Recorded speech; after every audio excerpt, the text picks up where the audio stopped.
So, as we've been sharing, we're obviously working on the bathroom at the minute. Ben is currently sanding around to the walls. I got a shiny new project. I've got a towel rail. Quite excited about that. I don't think we'll be hanging many towels on it. It's more just to dry the bathroom area and that out. But we're hoping that it's going to fit up here on the slope.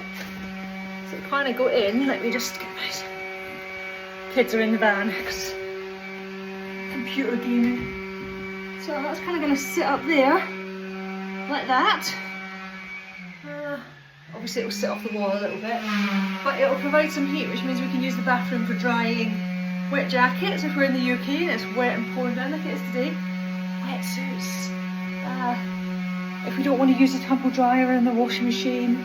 And these things might seem like a bit of luxury. You're like, you're living in a truck, what do you need that for?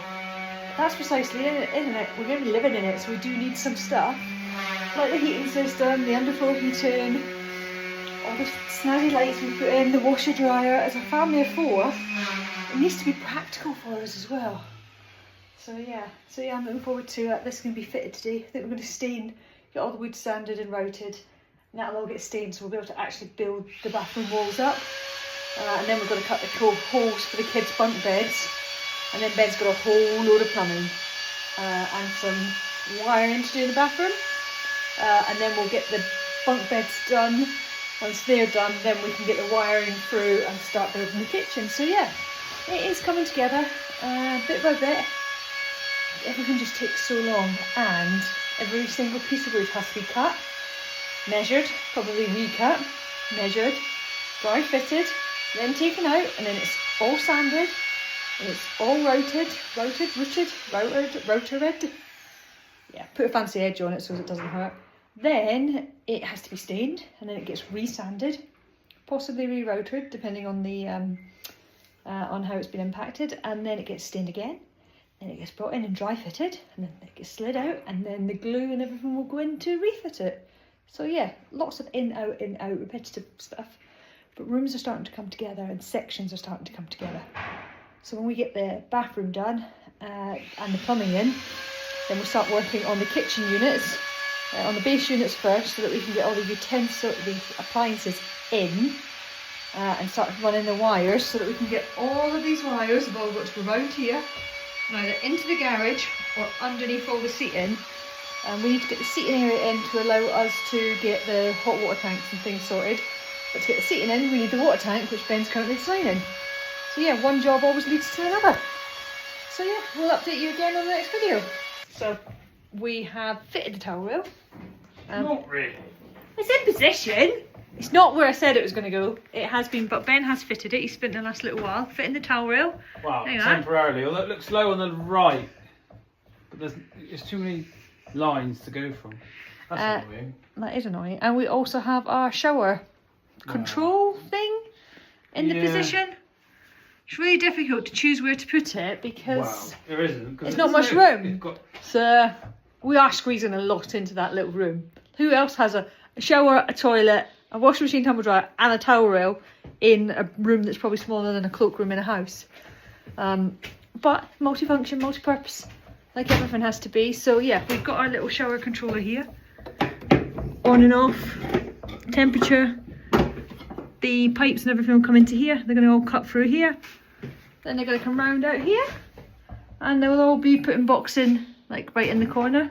Obviously it takes a little bit of space off the kids' bunk beds, but they're discussing turning them into shelves and things, so we'll see how that works. Yeah, Ben's done the sanding. We're going to stain a couple of bits of wood whilst Ben plays around with these bits in here, and then we'll be ready tomorrow to hopefully do the preparation work on the bunk bed wall, and then start cutting holes on this one for drawers for the children and the holes for them to go into. So yeah, hopefully by the end of this week we're at a position where all the big chunks are cut, and then Ben's plumbing and building framework for the bunk beds.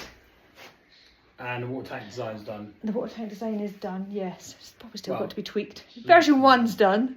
How many versions are we having of the water tank? Just one. Just one. And it's getting new clippers as well. How many versions of every other thing that we've had have you had to make? Have you actually had anything complete on the first version? Are you talking to me? Yes. No, 'cause I'm not listening. He's not listening. So, but yeah. Right. So We've got stuff to do. You got to get that video. It's not that one. Ben's making videos, is it? Well, that's not gone up there. Yeah. So what earlier on I said it was going up on the top, and Ben, do you want to share why it's not going up there? What have I forgotten? Well, no, it's fine. But with it being here, the weight is straight down on the fixings. When you put it up there, the weight's trying to pull it down, so a couple of bangs, there's more chance of that snapping off. So, although it would have been a good-ish place to put it, practically it probably would snap off in time. Whereas here, because it's going straight down, it's a shear force, so And it'll what fall else? off the wall regardless. What else have we got planned that's going to fit up there as well? Our shower curtain, which we don't want, but we still can't think of a way around it, is going to have to be on a pole that's made. I don't even know how yet, but it's going to come along here. Don't like the idea of it going under that, but we don't want it cutting down. The shower by Well, it could. 100 mil. Anyway, along here and then across here, so the curtain will go all the way around. It's also going to be bolted or screwed to the ceiling, so it'll be a rail for hanging wetsuits, coats, and all that snazz on it. And then in the shower tray, we have had little loops welded in the corners. Again, our only idea is to put a bungee cord around there and tuck the shower into it. The curtain, when we're using it, so it doesn't stick to you. Not the shower The curtain. curtain, yeah. So it's a bit of a, I don't know, just run out of capacity to think about. So it was a curtain, and we can take 10 curtains in the truck, and they're like what, a couple of quid each when they wear out. We can wash them. Yeah, we don't even need 10. We need one. We need 2 that are in use, and that's better. Done. So, sorted. Right, back to it.